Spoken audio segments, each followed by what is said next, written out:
guys? So, welcome ulit dito sa Trendly. So, ngayon naman gawin naman natin is mag-check tayo 'no ng, exercise 'no ng isang fellow trader natin dito na nag-aaral ng support and resistance 'no. So, sabi ni Romel, so support and resistance and then pa-check daw 'no ng kanyang analysis 'no or parang kanyang exercise 'no. So, let's see kung ano yung itsura nito 'no. So, ano ba 'to?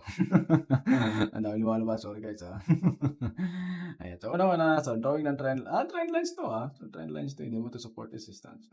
So I think dito rin siya naglagay, support resistance 'no.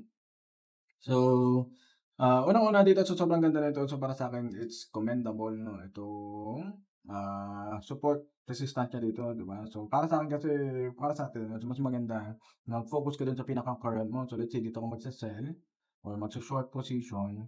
So, maganda dun ka na lang din maglagay ng support or resistance mo kasi yun lang naman gagamitin mo, 'di ba? So, kaysa yung medyo maraming line diyan sa ano mo, sa chart mo parang naging papel na, 'di ba?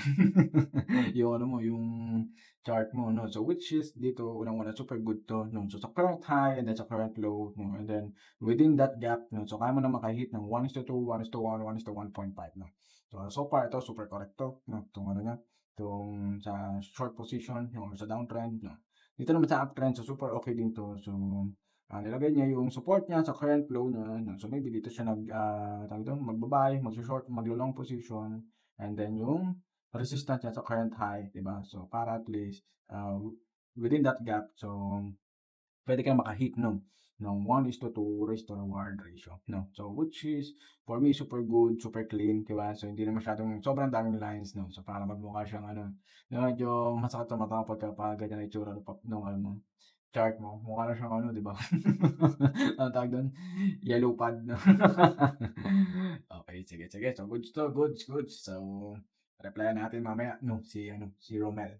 Okey.